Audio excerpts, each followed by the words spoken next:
औरत की शहवत इस वक्त उरूज पर होती है जब वो बार बार अपने 3 चीज़ों पर हाथ लगाती है। अस्सलामु अलैकुम नाज़रीन। नाज़रीन, हर औरत के अंदर जिनसी और जिस्मानी भूख फितरतन होती है। हर औरत मर्द के साथ हमबिस्तरी करने की ख्वाहिश करती है। हर रंग, हर नस्ल और हर ज़बान वाली औरत शहवत का शिकार होती है। शादीशुदा और गैर शादीशुदा औरतों की शहवत में फ़र्क होता है। शादीशुदा औरतों में शहवत की आग ज़्यादा होती है, लेकिन इनकी आग बुझाने के लिए शौहर होता है। जबकि गैर शादीशुदा औरतों में जब शहवत आती है तो फिर वो अपनी शहवत पूरी करने के लिए गैर मर्दों की तरफ माइल होती है और उनके सामने बार बार अपनी 3 चीज़ों पर हाथ फेरती है। नंबर 1, बालों में हाथ फेरना।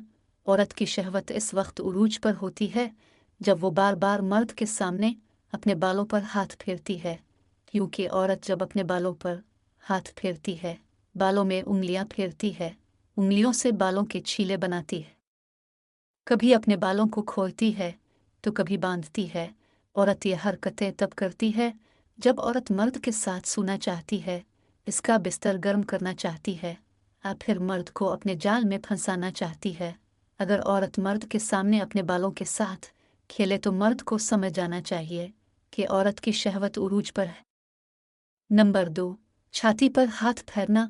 औरत की शहवत इस वक्त उरूज पर होती है जब वो बार बार अपनी छाती पर हाथ फेरती है।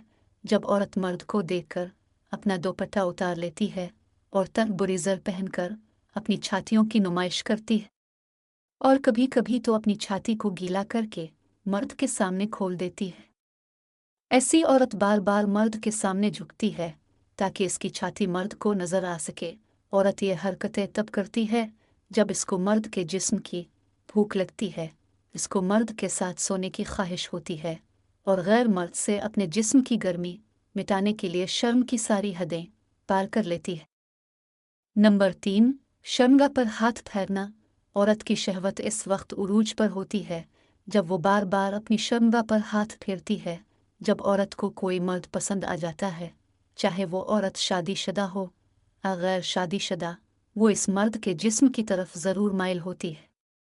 जब ऐसी औरत अपने पसंदीदा मर्द को देखती है तो इसके सामने अपने बालों में हाथ फेरती है, अपनी छाती पर हाथ फेरती है और जब मर्द इसकी तरफ माइल हो जाता है, इसकी जाल में फंस जाता है, तो फिर औरत अपनी शर्मगा पर हाथ फेरकर इसको अपने बिस्तर तक आने का इशारा देती है और अपनी जिनसी भूख हम बिस्तरी के ज़रिए मिटा देती है।